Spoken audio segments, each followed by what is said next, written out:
Hi. My name's Zach. I'm an architect, and I think it's important for me to tell you a little bit about myself so you know who you're dealing with. So take this as a disclaimer. I grew up in Northeast Indiana in a town of about 800 people with one stoplight. I am the quintessential mama's boy. I asked my wife to marry me when I was 13. She said yes when I was 22. I spend most of my time doodling, so take that as a professional disclaimer. And we spend a lot of time thinking about age inclusion, both at the bricks and mortar level, but also at the policy level, which I'll talk about today. So my background's in architecture and urban sociology, which really just means I like to talk about how places make us behave. And hopefully by the end of this, you'll kind of know where I'm coming at with this. MKM has dedicated its entire focus on health and well-being. We are very passionate about the idea that we think the sustainability of community is solely rests in individual well-being, in hopes that we can have some collective sense of what wellness looks like.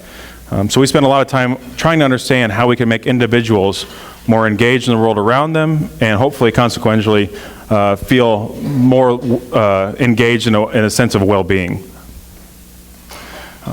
We break up all the work in our office in kind of 4 quadrants based on 2 axes. So there's health and there's independence, right? So we have community health in the corner, which is public libraries, senior centers, policy, planning, that kind of stuff. Outpatient care is medical office buildings, acute care is operating rooms. We do all kinds of acute care work. And then long-term care, skilled nursing, hospice, all that.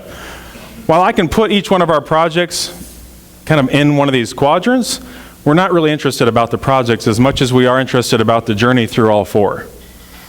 At some point in time, most people go through all 4 quadrants. And I'm interested in that journey and how that can be short-circuited or reconsidered. The goal is for everyone to become and remain an engaging, independent person in the communities in which they work and live. The question is, how can we do that in a way that's beneficial to everyone? This is really where I spend most of my time, right? This is how I can better explain what the office does. We are more of a stroller-to-stroller thinking, right? So think about it this way. The whole world, the whole country, I'll say, is designed for an able-bodied 21-year-old male with a car, right? That's how we make almost every decision in this country when it comes to economics. I deal with everyone else in hopes that if I can make it work for these ends of the bell curve, I can make it work for everybody. So we take this very seriously. Some of it's anecdotal, some of it's empirical evidence, but all of this informs the decisions that come out of my office. We spend a lot of time for 3 decades now designing senior care facilities, whether it's a senior center, a retirement community. We know these spaces, these places, how they feel, how they shouldn't feel, how they function, how they're staffed. And we understand a lot of the sensibilities that I think probably in this room you understand. And I spend a lot of my time dealing with clients like this. I also spend most of my time with these guys. These are my 2 sons, ages 5 and 7. And have extreme intelligent and opinionated theories on how the world should work. And we take these into consideration too, right? Because this is the world we live in. Right? And just like that stroller-to-stroller slide, the world isn't designed for everyone. It's actually designed for a very small percentage of us. There's over 100 million people in this country already too young, too old, or too poor to drive. Already. And we just tend to not really take that seriously. No one's really taking that in a kind of blunt, honest viewpoint when we're talking about policy. And I guess really the challenge I was given today, coming here, was to frame this in a way that gives, this is almost impossible, but I'm going to put it out there anyway, to give what you do for a living more purpose than it probably has now. Okay? I applaud everything you do. And my biggest complaint is I don't think enough people do. And what a lot of the communities are going to face in the coming years are trying to understand a sensibility for the demographics you guys are pros at handling, right? I can guarantee you if I rolled out a piece of paper right now, the people in this room know more about urban planning than most of your city staff. Okay? And I'll stand by that in public. The difference is to make all the brain power you have legitimized. You know? Whenever you say you're from a senior center, what's the reaction in a public forum? Oh. Well, there's cookies, you know. That has to change, right? At the city level, it must change for a community to survive the next 20 to 30 years. So my hope tonight is to kind of set that platform, that discussion, hopefully give you some ammunition that's a little bit more palatable at the municipal level, and then you're going to have 2 days of fantastic sessions to probably go into a lot of these ideas in more detail. I spend a lot of my time talking about systems, systemic structures. And what happens when you look at society or community as a social system, you'll notice things tend to go through them in these kind of tipping point phenomena, right? Things, the ideas or trends, they tend to get to a specific threshold, they tip, and then they kind of spread like wildfire. And we're kind of at that point now, especially as it relates to economic development and its ability to engage people of all ages and abilities. Those that get it are going to thrive, those that don't are going to die, right? And the argument is the communities right now, none of them are equipped to understand what that even means.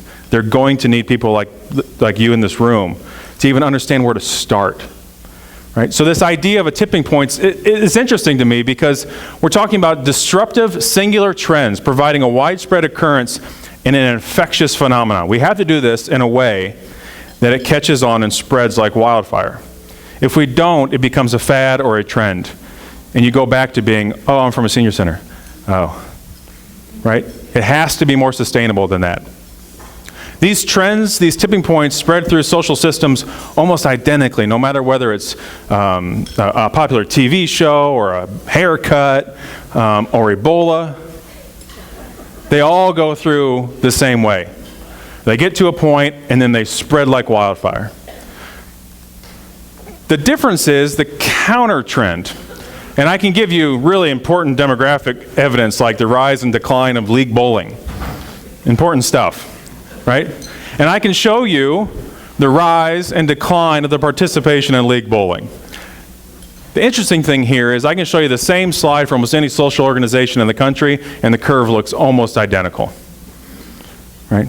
Somewhere in the late 60s, we started developing communities that made it so cumbersome to participate in social organizations, we just stopped.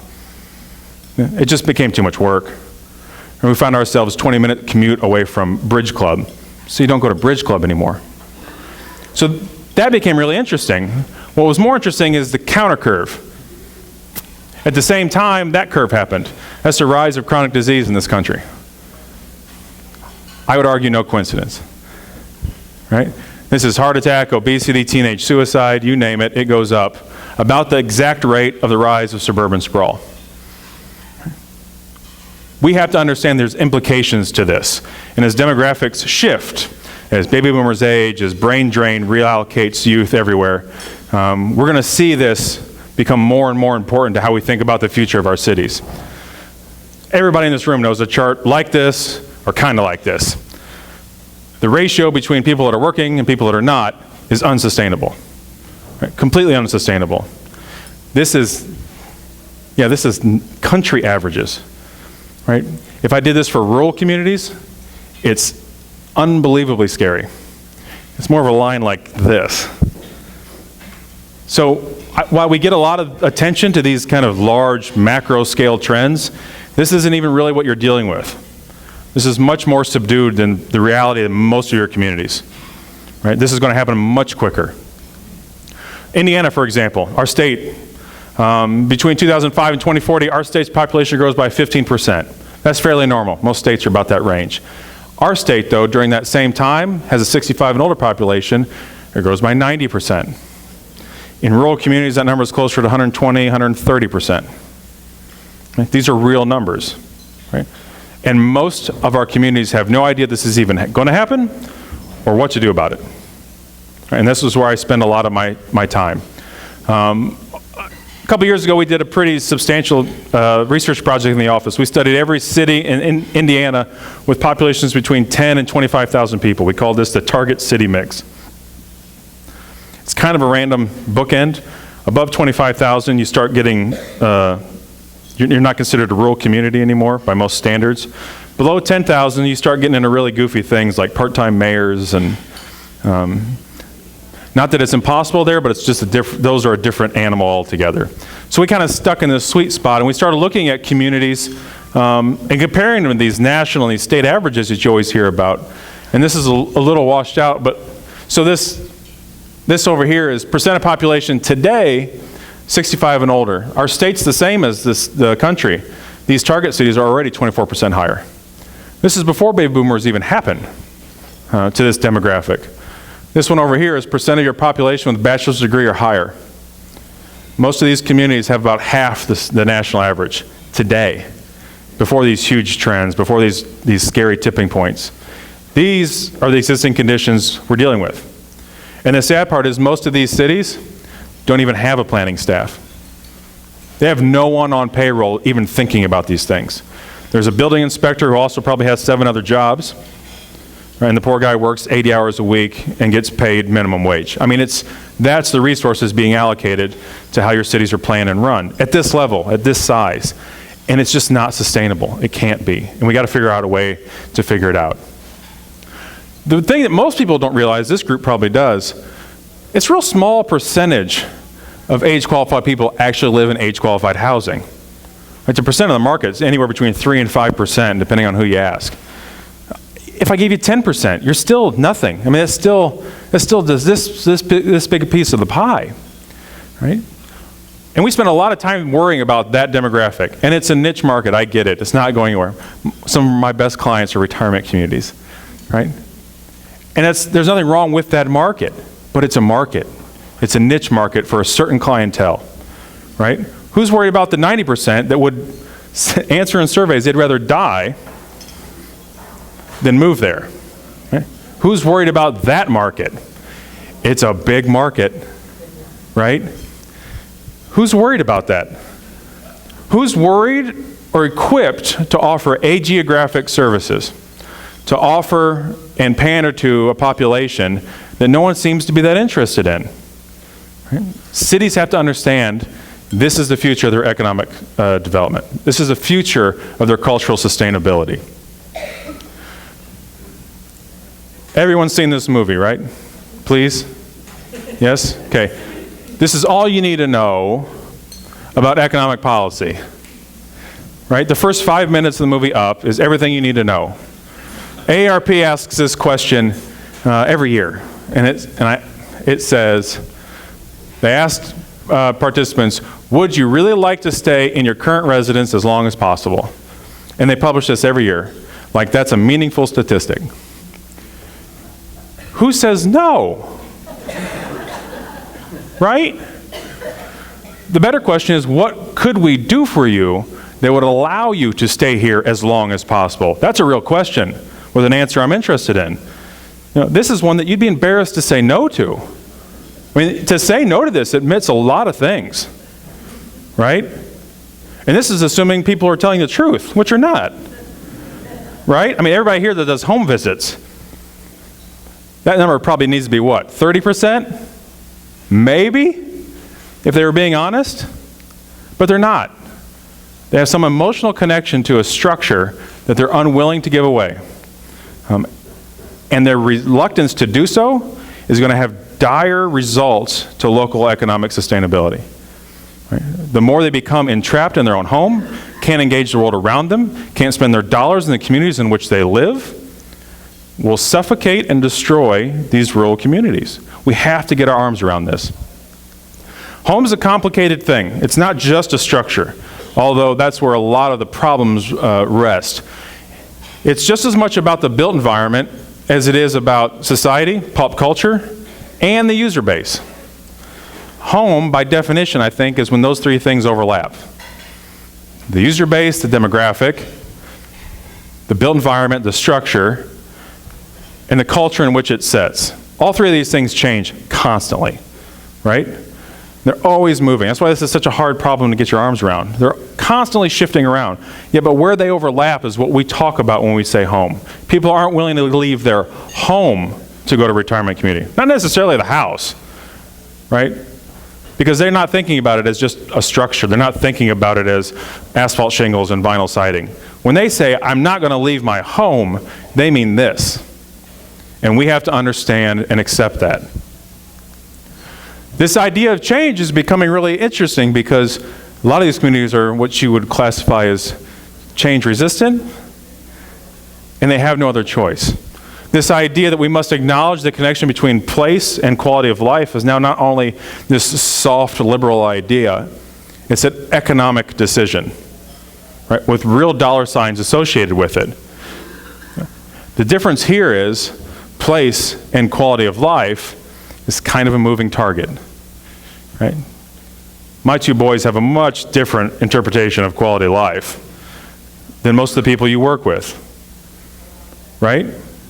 But we have to try to engage all those different demographics in order to have a sustainable community that can work on all four cylinders. So I want to talk a little bit about this idea of attachment, systems of attachment. America has been unique from day one in that we are the first country to really draw a line between public and private space. A lot of the issues we're dealing with in suburbia are John Locke's fault. So you can start with blaming him. The Bill of Rights is written by a bunch of guys who worshipped the theory and philosophy of John Locke, who drew a clear delineation between what is public space versus what is mine. Claim space, my flag, don't walk on my grass. This was the American dream. And it's perpetuated into what we call now suburban sprawl. Right? But this is a very American thing from day one. It's just, now we're starting to really understand, I think, the reaction to it. This is what we used to call economic development. By today's standards, a lot of this is pretty complex. It was based on three things, a triangulation of three places: work, live, and like the Cheers song, that place everybody knows your name. Right? For a lot of people, it was churches. For European villages, it was pubs. Right? Our whole community thrived around these three places. And then we changed it. We traded this model for that in hopes to get more efficient. We're going to move more money to more communities. We're going to touch more things. And in almost every way possible, completely eliminated the ability to have a third place in our lives. Right? Like league bowling. Right? It became too cumbersome to even deal with. This reality, this destination economy, completely removed the accidental encounter with a friend. We just don't have that anymore. You know, if you need toilet paper, you get in the car, you drive to Walmart. You get out of the car, you get toilet paper, you get back in the car. Unless your friend is buying toilet paper at the same time, you ain't going to see them. We did this to ourselves. Right? And that social interaction, that impromptu communication, is what a lot of research is saying is key in community health. Right? This is why Mark Zuckerberg is a billionaire. He's trying to fix what we screwed up. This inherent instinct to want to communicate when we find ourselves in an environment that just disallows it. This is what we get. This is prescriptive. Nobody had to ask for permission to do this. This is how our zoning codes are written. Right? You can't tell me this person walks here to shop. I just won't.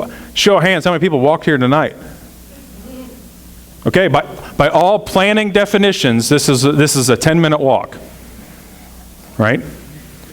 We're just not wired that way anymore. Right? We're just so used now to, that's not even a possibility. And we'll make excuses like, well, there's probably not a sidewalk from the hotel to here, so I'll just drive. Right? And it happened quickly.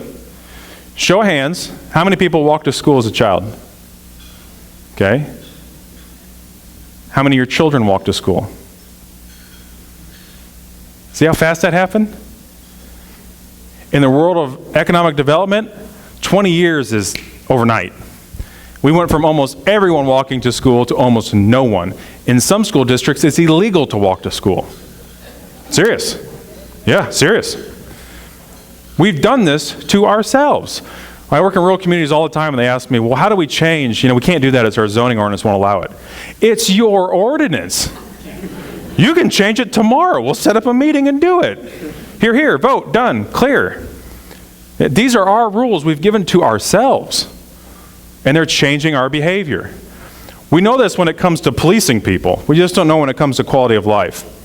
So there's a whole laundry list of research around gang lines and its impact on what they call human capitalization. So my ability to engage the world around me and succeed. Right? So something is odd, I think, as it sounds, as an imaginary line in the sand, where good guys on this side, bad guys on that side. If I have to walk across that line to go to school, the likelihood of me graduating almost drops to 0 if I'm a 13-year-old boy. It's just not going to happen. Right? And there's nothing physical about that line. There's no policy behind it. It's an imaginary line that a bunch of citizens drew. Right? So imagine what happens when there are real lines, real bricks and mortar barriers. Right? We have to understand that this changes our behavior. Where we live has changed how we live and always will. Right? This guy does this every morning so he can go to the gym to exercise.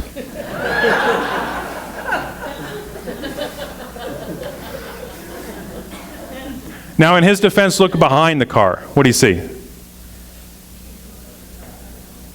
No sidewalks, no street furniture, no signage, no lighting, right? No people. This road was designed to drive a dog down. Right? By design. No one designing this road thought, we're designing this for pedestrians. Right? And this is the behavior he gets. This is a design problem. This is my profession screwing it up. Right? And it's changed how we inhabit the world around us. The nice thing about it is we're, I think, starting to understand it in better economic terms. We used to think the best way to predict local GDP growth was job growth. You've all seen them, like the ribbon cutting. We got 200 new jobs. Everyone hugs, high fives. We feel really good about it. What we found is that's not very predictive to the growth of local GDP. Because it never works out like you think. Those people will commute. They won't relocate, which means they won't spend money in your community. It was never predicted. We used to count curb cuts in industrial parks. And we found out that's not very predictive. We were really kind of stunk at predicting really what mattered. In about 2010, the Knight Foundation released a study that very clearly defined the most predictable way to understand the rise of local GDP was this thing they called place attachment, which essentially is a group's likelihood to promote where they live to family and friends. So if I pooled 100 people and 50 of them were very proud and attached to the place in which they live, if we could raise that to 60 people, you would see a 10% uptick in the GDP. It would follow. So this idea of place attachment becomes extremely important to the population you're serving. Maybe the most detached population there is. Right? The idea that now the economic game is to get people openly attached and proud of the world they live in changes everything. It changes everything in how we approach economic development. We know this in some capacity by the way we watch TV. Almost every popular TV show in the world is based in a third place. Right? Not because it's a coincidence or it's cute. They do well in focus groups. Right? All this stuff's focus group tested. It's not like it's an accident. And we find storylines more interesting. We think there's a higher quality of life when we see people who have third places in their lives. Places that's not home and it's not work. Where I can talk with my friends and not worry about doing the dishes when they come over. And there's a lot of freedom in these places. Places in which most of us don't even have the ability to have in our lives. But when we can vote for which fictional story we want to follow, we insert them back. Right? You have control over third places in the sitcom world. You just have a harder time putting them back in the communities in which you live. So this third place idea becomes extremely important. Because what we're finding is one of the biggest captive audiences in a lot of rural communities isn't this hyper-competitive game of attracting emerging professionals, which is something you can't stop doing, but you can't put all your eggs in that basket. It's engaging the unengaged, the ones we've forgotten about, the ones suburban sprawl dismissed. If if we re-engage them, there's an economic windfall that in some communities is just unprecedented. The question is, how do you tap that now, after we've ignored them for so long, or blatantly said, I know you're detached, but I just don't care anymore? We have to come to grips with this. The reason I spend so much time in rural communities is, one, I like them, and I'm from them, and they have interesting people in them. We joke that I only like to work on projects that have ornery clients, and they're a lot easier to find in rural communities. The other thing is, rural is the normative condition. More people live in rural communities than anywhere else. The majority of us have an address that would be classified as rural. And that kind of gets glossed over because metro areas, while huge, if you add them up together, don't have as much people as rural communities. But they have all the resources, all the staff, all the partnerships with the universities. Like, that's not a thing that we're as interested in as an office, because we know these people don't have help. They don't have resources. They don't even know where to start. And they need to be talking to people like you to understand how to approach the next decade. Because not only are they struggling and have different variables in metro areas, they also have this enormous opportunity. Almost every research data out there will show that there's going to be a huge migration in the next 20 years of older adults relocating into a community in which they can age in place, admitting to themselves that they won't be able to do it in their current residence. And what is exciting to me is almost all of them are going to relocate to what would be classified as a rural community. We're talking 200 million residential moves between 2010 and 2020. 200 million, right? Now, what rural community do you think is already prepared, engaged, and branded to be on top of this, right? It's a rat race. And they're leaning more on things like realtor websites than they are community collateral, right? So we have to understand that this isn't just a cute thing that Zach came in and argued about, and we should think about this, and here's a picture of a guy walking a dog while driving. It's more important than that. We're talking 200 million residential moves to communities of 25,000 or less. This is a game changer if they got their act together, if they knew the sensibilities of these populations like you do. Imagine what they could do. This is what I'd call typical ad, right? We've all seen these. This was right out of ARP magazine. I didn't doctor it. Stop calling me a senior if you want my business. That's not really that new. We've kind of heard that for a while. The tagline's more interesting.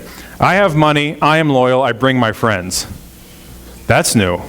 This idea of a social network that comes with me, we're going to make this decision together, that's new, right? Brand new. And how do you market that? That's a totally different message. Our profession, I think, has just gotten around, maybe in the last 10 years, of redefining retirement. So imagine how slow they're going to take understanding it. Right, so I give them, this is the definition I give them by Dr. Lowell Catlett, how he was defining what retirement should be and is to him. When I retire, I want to drink beer and work on my car all day long. I know I won't be able to drive the damn thing, but that's not the point. I've worked hard, and when I retire, that's what I want to do, so give me a garage, a fridge full of beer, and leave me alone. Sure, come in, change my diaper, make sure I have a pulse, but then let me get back to changing my carburetor. Okay? And then this is the baby boomer part. And if you won't do it, I will pay for someone else to. And if I can't find anyone, I'll find friends of mine. We'll just build our own damn garage and hire 30 full-time nurses. So when I'm talking 200 million residential moves, I'm talking about people like this, who are moving with or without you.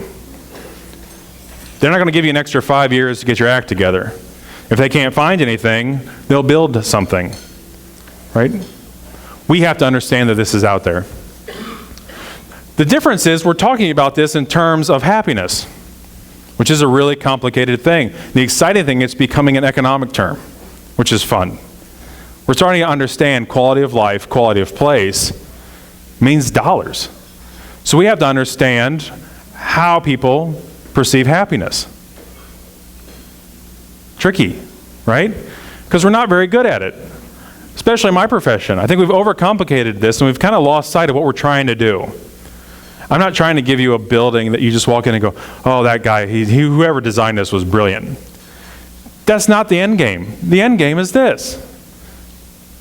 The goal is to make people happy to live where they live. Period. End of sentence. Game over. That's it. Anything beyond that, you're overcomplicating it to make yourself feel better. Right? So we have to understand that in terms of happiness.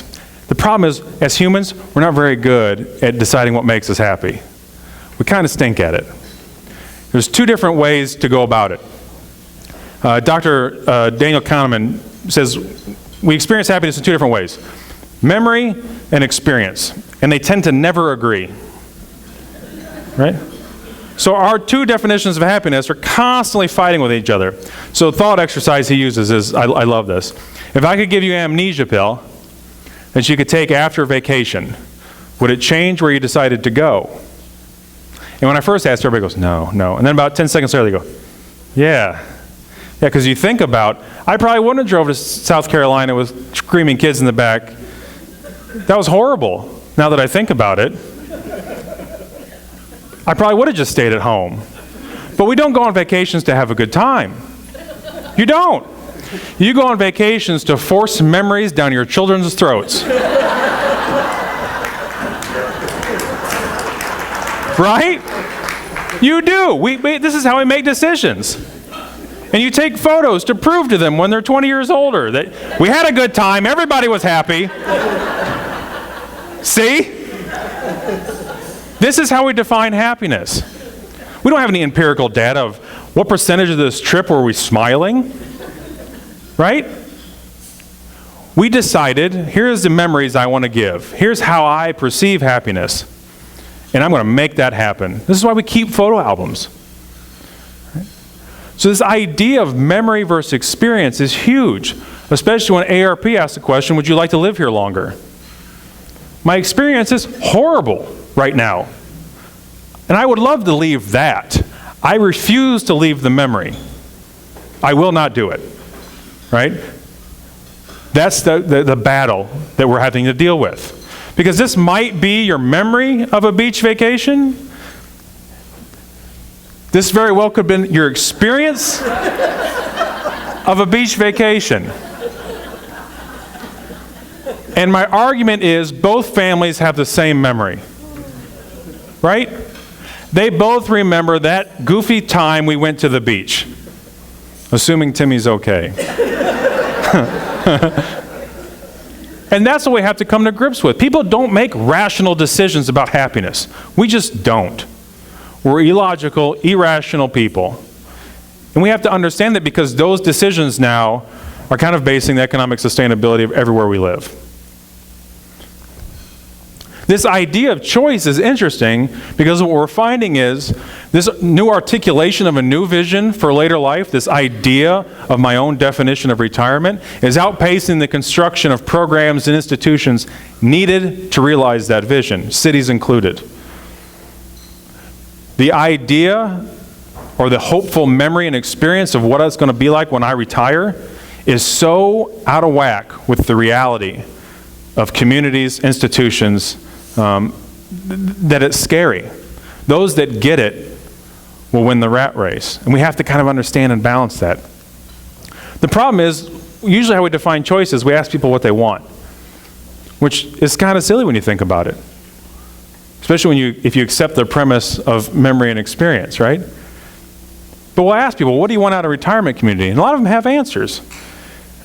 The problem is, a lot of times the answers are not what we feel, they're what we think is the right answer.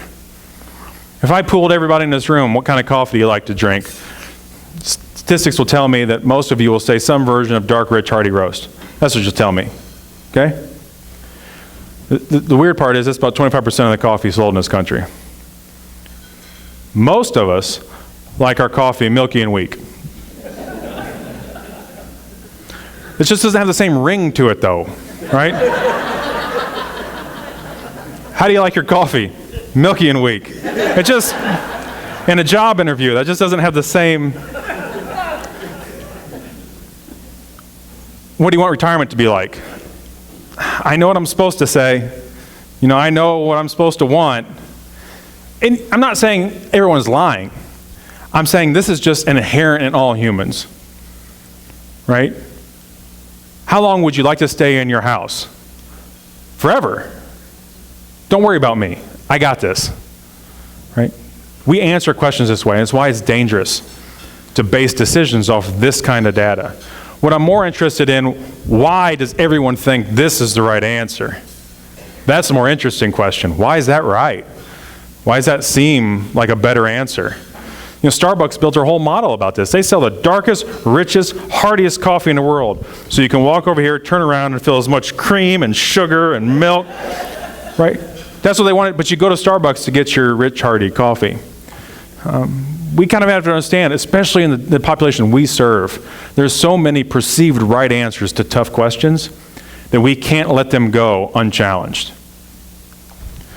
This is my favorite research when we talk about this kind of stuff, because it's talking about human capitalization based on self-perception. There's no empirical data here measuring community engagement. We're not counting how many times they leave the house, how many boards of directors they sit on. What we're doing is we're asking them big philosophical questions and separating the data. Dark yellow are people that will admit to you they have a high level of engagement in the world around them. They'll puff out their chest and say, yes, I have a high level. Light yellow is people that will admit they have a low level. I am not engaged in the world around me.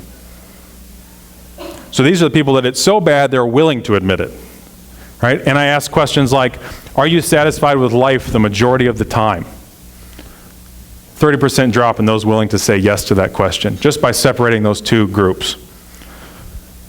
Do you have a high quality of life? I mean, these are big philosophical questions. 40% drop, just in how they self-identify.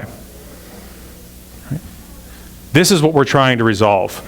This is what every community is relying on to survive, understanding this problem. And I'm telling you right now, they can't do this without your help. They don't even know where to begin without your help, right? We've known this for a long time in NORCs, these naturally occurring retirement communities. And when you move people to them, we always saw these great things. 84% participate in more activities. 70% felt healthier. The problem is we just never really translate that into a legitimate strategy for a city. We know that walk score is one thing. Does everybody know walk score? Okay, walkscore.com. You can go home, put any address in the country, and it'll give you a nominal score 1 to 100, how walkable it is. We're starting to see the more walkable a community is, the more the real estate value is. So we're starting to understand that. Realtors are even starting to understand that. This year, AARP offered a new version kind of the same thing, slightly different algorithm. They call it a livability score. Same thing, put any address in, give you a score 0 to 100 of how livable that address is.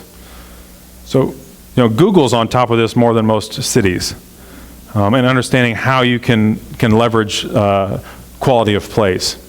The other thing that's interesting is we work in a lot of rural communities, and they say, well, the reason they go to a senior center or a retirement community is because, downtown's just too big for them.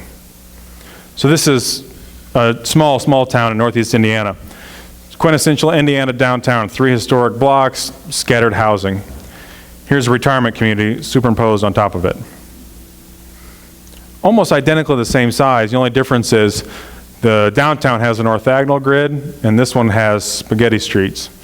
So if I live here on the yellow imprint and I want to go for lunch at the community center, this is my drive. Not done.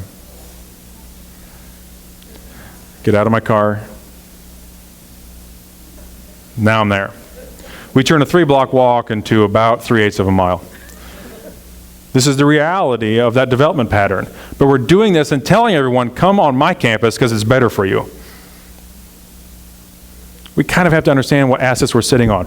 I got rural communities like this, these historic downtowns, all over the place. I mean, we got more of these than we know what to do with in Indiana. How do we leverage them to our advantage? I think the only way we're going to do it is to understand this idea of inclusion, right? To develop a formal system of inclusion.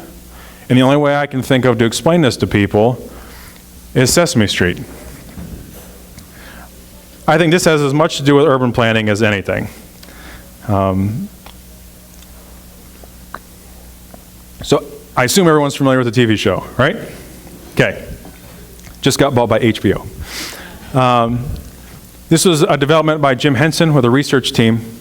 The research team spent several months trying to figure out what would be the best way to use the television as a teaching tool. It had never been done before. And they came up with a whole series of strategies. Weird things like you should never show Muppets and humans on the TV at the same time because it'll be confusing for children. Just kind of these weird things. And Jim said, thanks, and threw it in the trash.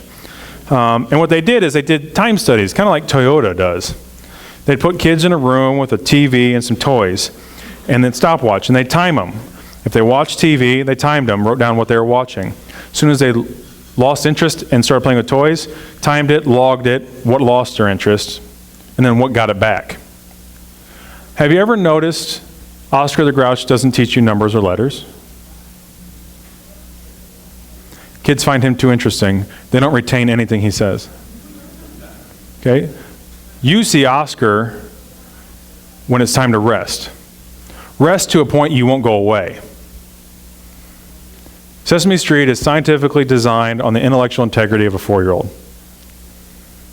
I can get you for 2 minutes, you got to rest. I'll get you for 2 minutes, you got to rest. Now I'm going to get you for 4, you got to rest. Get you for another 4, got to rest. Now I'm going to tank you for 7, got to rest. On the rests are Oscar. Walking's like this. Is the walk from here to the hotel walkable? Yeah. 3/8 of a mile, I should be able to do it in 10 minutes. Is it stimulated enough that I want to walk it? I get complaints all the time in rural communities that, if I can't park within 10 feet of the front door where I buy my shoes, I'm not going to shop there, right? If you park a mile away from a Broadway show in Chicago, you brag about that spot all night long, right? There's a difference there. On that walk, there's more Oscars. On that walk, the date becomes part of the whole experience. The walk is the date. The show is intermission. Right? Think about going to any suburban shopping center and thinking about walking a mile of that. It's horrible. Just horrible. Because there is no cadence. There is no rest. There is no engagement. It's just a mile of hell and asphalt. Right? And we have to understand this. So when I talk about walkable, I'm not talking about a distance. I'm talking about intellectual duration. Right? How long can I remain intact before I just give up hope and life? Right? We have to understand that. We understood that on the TV show very well. Right? And when we talk about this, Malcolm Gladwell calls it, they said Sesame Street was the first time we made the television sticky. Even if we weren't interested, we kind of didn't want to go away. Good neighborhoods are the same way. They need to learn how to be sticky. Some of them are stickier than others. We've all been on a really good street and didn't have any scientific proof of why it was a good street, but could tell you how sticky it was. Could tell you I just didn't want to leave. I'll stay here a little longer than I thought. I'll cancel my next appointment and just hang out. Right? That's the difference. There's sticky products, right? This is how we explain all the work in my office. We say we design potato peelers. This is the OXO potato peeler. It was designed for the arthritic hand of a lead designer at a manufacturing design firm. To their credit, it was not marketed as a geriatric kitchen utensil. We've been marketing suicide. It's one of the best-selling products on wedding registries. Right? I mean, if you're in the market for one, it's the sexiest one you can get. And now every handle in the world looks like this. Remember the old metal ones? They were so nasty. Right? This is what we're talking about. Designing something that's sticky to multiple demographics, but designed so well everybody has to have it. Right? Everybody know Mather's Cafe? Right? Everybody here? It's a sticky coffee shop. That's it. It's just stickier for more people than a normal coffee shop. Mather's Cafe is a senior center. The word senior is nowhere. Staff is given a list of words they are not allowed to say, like senior.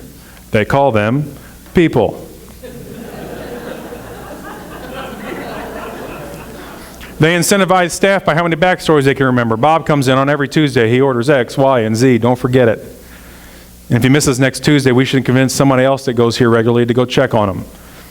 They're reminding people what it's like to actually live in a neighborhood. A sticky one. This is a research project we did for Wells County Transit. They have the Wells Transit, the Senior Transit Authority. Is anybody from Wells County here? Okay. In 2004, they stopped age restriction on it. Same van, same driver, same logo, you name it. For the next 10 years, their senior ridership almost tripled because it was no longer the van for old people. That's it. It's the only thing we changed. It was for anybody, and now I'm more interested in it.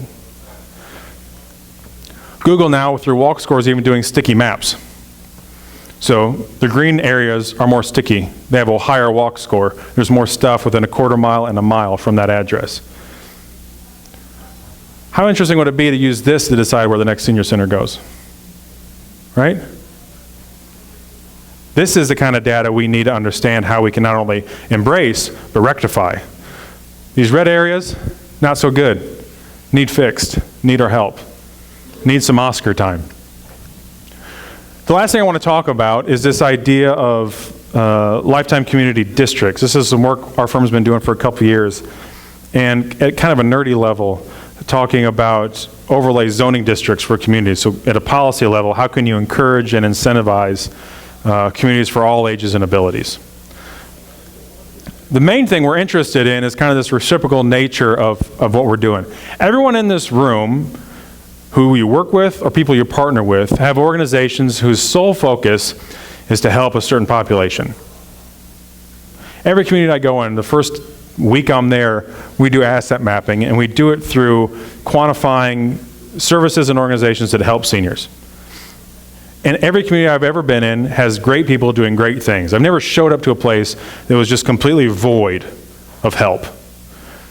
The difference is on how you measure success. A lot of them measure it different ways. I can get X amount of services per capita, all these different metrics. The only metric I'm interested in at this level is what can we do for those people to get them out into the community in which they live and become an independent, engaged member of society.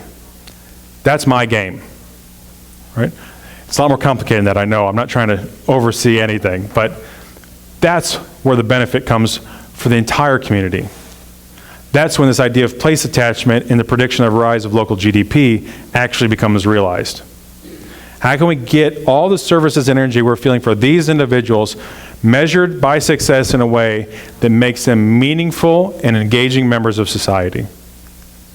So we started to put together a network structure for these districts, and we're really focused on well-being in every sense of the word.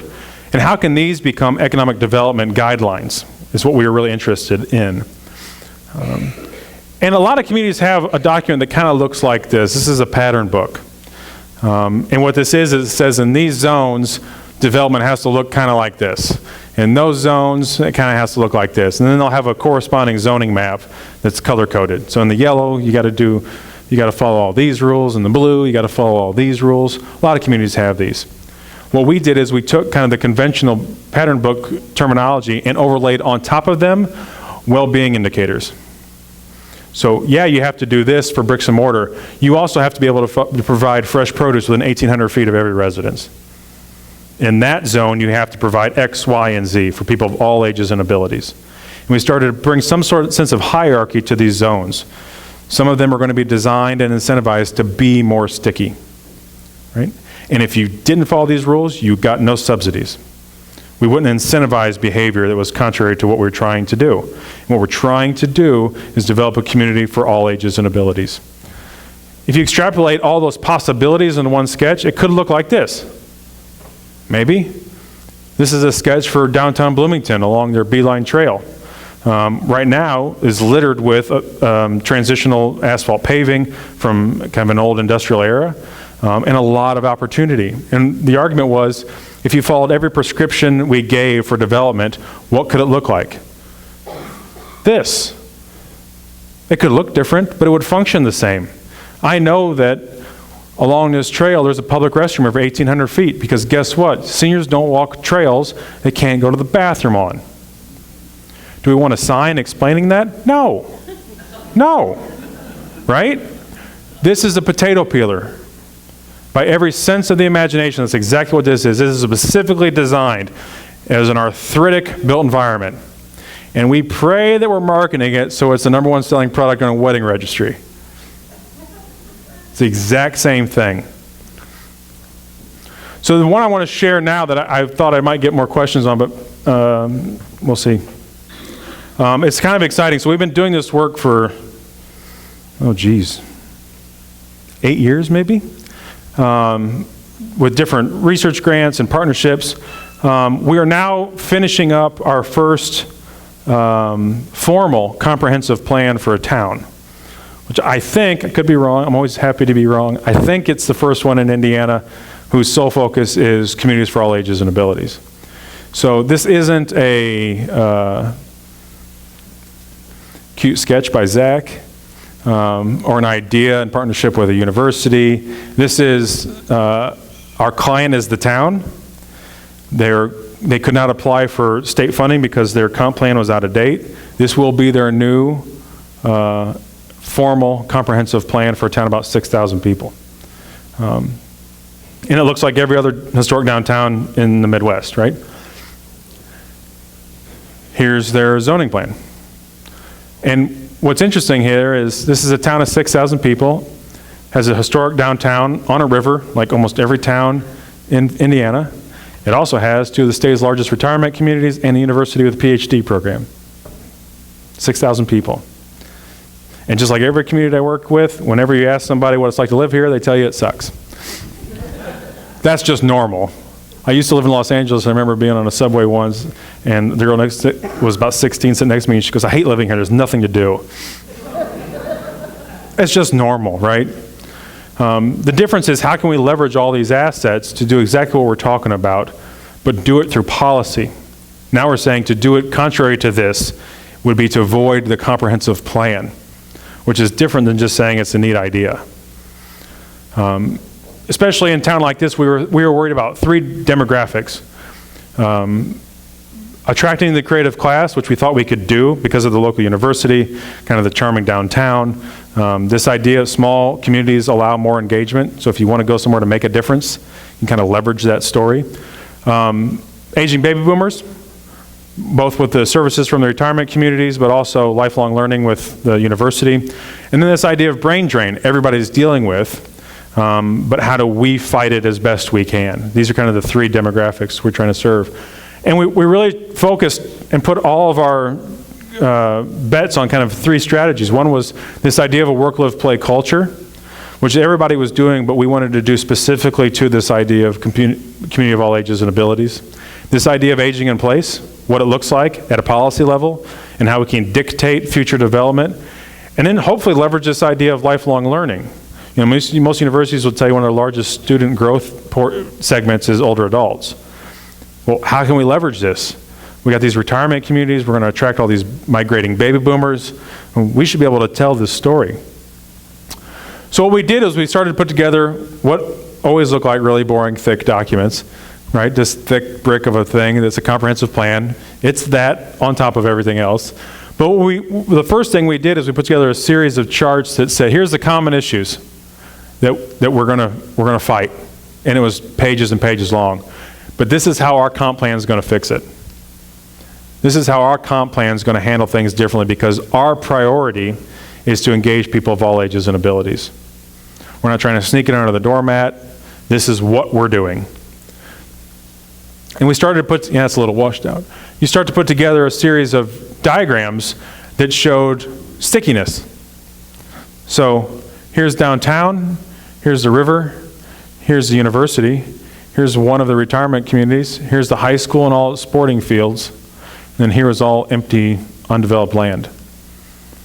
These are all in there by themselves, to an outsider, these great sticky areas. These three had never talked to one another, and there's no way to get from here to here without any Oscars. There's nothing. It's a 10-minute walk. It's just a nasty, horrible 10-minute walk. So we started just giving them a litany of strategies. And I think this is why I like talking to people like you. To you, I think it would make common sense. Half, maybe all the stuff we're talking about. But it was like pulling teeth to really get people to say, yes, I'll do it. Not as a good idea, but yes, I'll do it. For example, This retirement community and this university both have their own respective transit. They'll take students or residents anywhere they want to go, in vans with their logo on it. I said, why don't you guys just pull that resources together and we'll just buy a trolley and put the town's name on it? Oh, yeah, we could do that. Good, when? Oh, I don't know. No, give me a date. We could probably pull that off by next quarter. Okay, done. And I go out and run and yell it in public as loud as I can. Now we have to do it. But there's all these different things and services you guys are fully aware of, right? And there's sometimes a connotation that it's only for seniors. The biggest battle we always have when we partner with retirement communities on these initiatives is, I will not allow them to put their logo on anything. And I get why they want it. I mean, they want the credit. I get it. But you're undermining your own argument. You can't have a voucher program for downtown restaurants that you expect me to dine in as a visiting businessman, and on the voucher it's stamped with so-and-so retirement community. That just has a totally different vibe to it, right? And that's always the biggest challenge. So we started to underlay these diagrams that showed where property could be leveraged, what the city did and didn't own, how we could develop it, what the circulation patterns were like, what the public space was like, where it was sticky, where it was not, and these development opportunities. And we start to layer all these things on top of one another, you start to really see where opportunity is, right? And every community works this way. In isolation, you can say, well, this part's good, this part's bad. And you ask a different group for different reasons, well, this part's good and this part's really bad. If you overlay all those on top of one another, you start to see, well, everybody kind of agrees this whole general area is pretty good. And everybody agrees this whole place over here needs a lot of work, right? But you don't see it until you overlay all the sensibilities. So this is a riverfront redevelopment strategy for a town of 6,000 people. And it becomes an event civic space. There's senior services in here. There's daycare for children. This becomes the equidistant location between the university and retirement community. And all this stuff, the reason this is so large is because we made a vow that I'd be able to get from here to here in a wheelchair. And it's about an 18-foot difference. So these things are like these hovering cantilever walkways over rivers, and it could be a really interesting thing. But a town of 6,000 now is doing what I would argue is more sophisticated planning in these terms than most metro areas, because they're trying to understand and deal with the existing conditions that they can't ignore. And we all know what they are. This whole room does. And development might look like this. We're having discussions with developers now on housing that I cannot tell if it's student, senior, or market rate. And it'll be all three, right? Everybody knows Complete Street initiative, right? Complete Street is nothing more than a potato peeler. I mean, think about it the same way. There's a lot of science behind that street, why it works well. I hope you never know it, right? I don't want you to know that you have to be able to walk a crosswalk in less than 12 seconds at the age of 80. If you can't, that's a faulty crosswalk. But we have to understand what these mean. Because at the end of the day, what we're trying to do is develop a strategy that doesn't accommodate a 21-year-old guy with a car, right? We hope it does. We hope it's done well enough that it'll attract that demographic, but it's not designed to accommodate it. It's designed to accommodate the marginalized populations that we've been disinterested in for about 40 years, right? And the argument is if you elevate the quality of life for these individuals, you tend to elevate the quality of life for everyone. And that's kind of where we spend our time. Questions?